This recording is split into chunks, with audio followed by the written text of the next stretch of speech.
Salut à tous, c'est Tati Maryse. Je suis heureuse de vous retrouver pour cette nouvelle recette gourmande. Aujourd'hui, il sera question d'une recette sucrée pouvant faire office de dessert, de goûter, de petit déjeuner.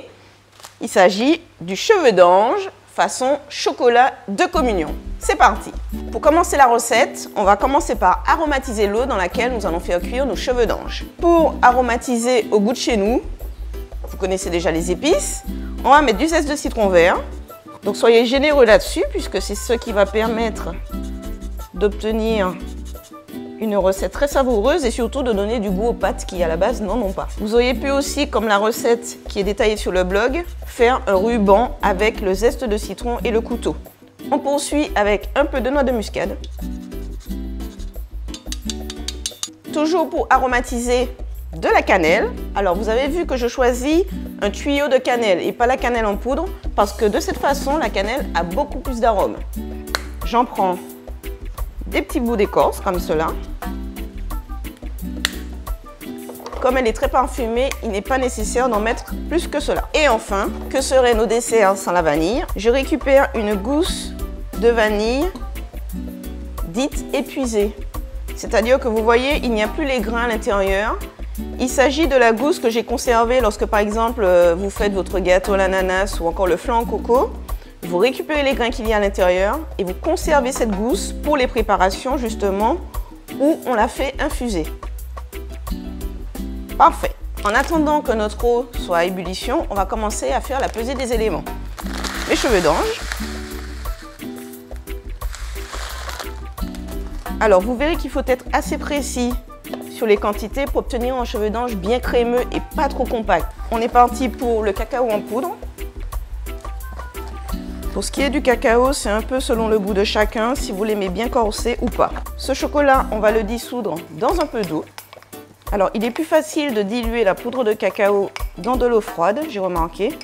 Donc, vous en prenez un petit peu comme ça et l'idée, c'est qu'il n'y ait plus de grumeaux. Vous voyez là, on continue à mélanger. Voilà, là, ça m'a l'air pas mal.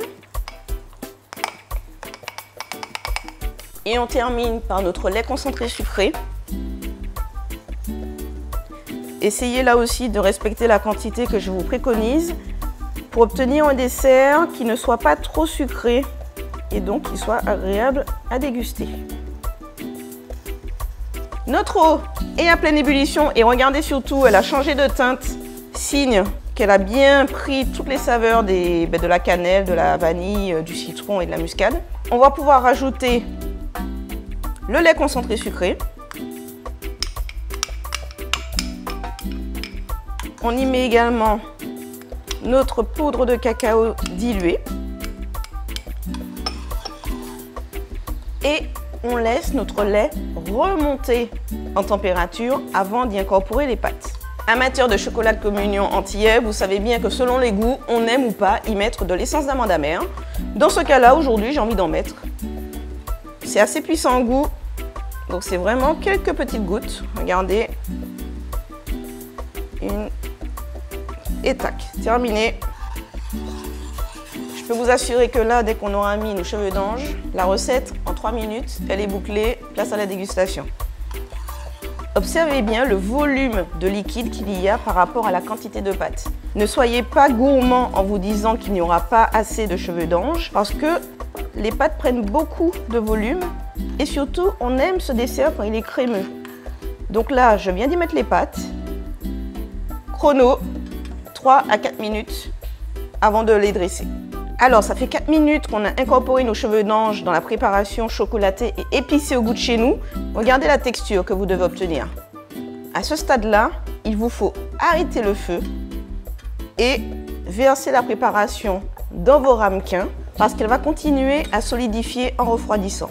Bien qu'elle ait l'air liquide, dans un petit moment, je vous montrerai la texture finale.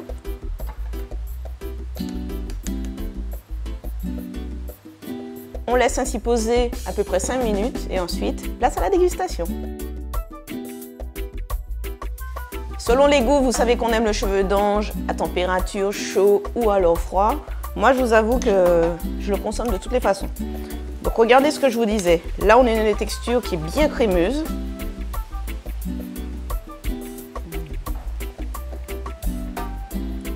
Mais oui, hein. Je peux pas résister. Si vous aimez le cheveu d'ange nature, c'est sûr, vous allez adorer le cheveu d'ange façon chocolat de communion, imaginé par Tati Maryse. Une recette que vous pouvez retrouver sur le blog de Tati Maryse. Et pour ne rater aucune autre vidéo, pensez à activer la cloche de notification. Et si vous avez apprécié celle-ci, un petit pouce bleu. Je vous dis à bientôt.